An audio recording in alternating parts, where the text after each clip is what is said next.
যাত্রী ওঠার ঠিক আগ মুহূর্তে কক্সবাজারের নুনিয়ারছড়া বিআইডব্লিউটিএ ঘাটে সেন্ট মার্টিনগামী জাহাজ দি আটলান্টিক ক্রুজে ভয়াবহ অগ্নিকাণ্ডের ঘটনা ঘটেছে।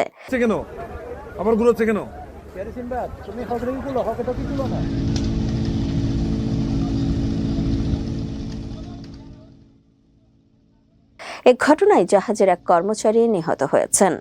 দুর্ঘটনার সময় জাহাজের ক্রু সহ 15 জনকে জীবিত উদ্ধার করা হয়, তবে রক্ষা পেয়েছেন যাত্রার জন্য ঘাটে অপেক্ষারত 194 জন পর্যটক। 27 ডিসেম্বর সকাল 7টার দিকে কক্সবাজারের নুনিয়ারছড়া বিআইডব্লিউটিএ ঘাট সংলগ্ন বাঁকখালী নদীতে অবস্থানরত জাহাজটিতে আগুন লাগে বলে নিশ্চিত করেন সি ক্রুজ অ্যাসোসিয়েশন অব বাংলাদেশের সাধারণ সম্পাদক হোসাইন ইসলাম বাহাদুর।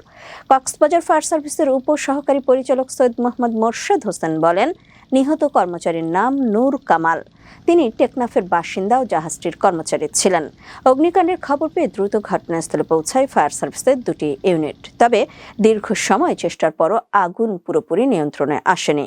এদিকে আগুন লাগার ঘটনায় সেন্ট মার্টিনগামী পর্যটকদের মধ্যে আতঙ্ক ছড়িয়ে পড়ে।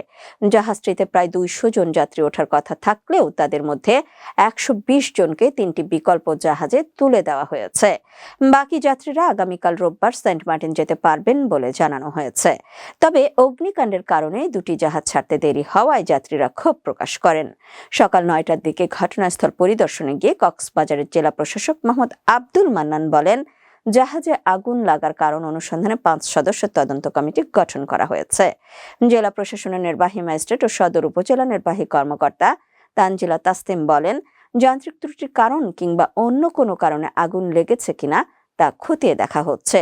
এ প্রসঙ্গে টুরিস্ট পুলিশের ডিআইজি জানান, এটি একটি দুর্ঘটনা, এ নিয়ে আতঙ্কিত হওয়ার কিছুই নেই, তবে তাদের পক্ষ থেকে সব ধরনের সতর্কতা জারি করা হয়েছে। জাহাজে আগুন লেগেছে সেটাকে কেন্দ্র করে পর্যটকের মধ্যে কোনো আতঙ্ক সৃষ্টি হয়েছে কিনা বা পর্যটকের মধ্যে কোনো নেতিবাচক প্রভাব পড়বে কিনা, এটা আমার কাছে আতঙ্কিত হওয়ার কিছু নেই।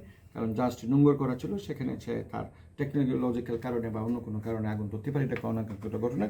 বাট জাহাজের মধ্যে যাতে ফায়ার এক্সটিংগুইশার থাকে, ফিটনেসের বিষয়টা থাকে, সেই বিষয়গুলোকে আমরা কিন্তু নিশ্চিত করতেছি এবং নিশ্চিত করার জন্য তাদেরকে বলেছি এবং দফা দফা মিটিং হচ্ছে। তো আমরা জাহাজ মালিকদেরকে বলবো যাতে করে ফিটনেসের বিষয়টা তারা যেন নিশ্চিত করে এবং ফায়ার এক্সটিংগুইশার বিষয়টা নিশ্চিত করে।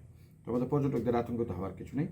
আমাদের টুরিস্ট পুলিশের ঘাটে আমাদের টুরিস্ট পুলিশ আছে, নিরাপত্তার জন্য জাহাজের ভিতরে টিম আমরা বাড়িয়ে দেব এবং সেন্ট মার্টিনে ওখানে আমাদের স্পেশাল টিম কাজ করতেছে।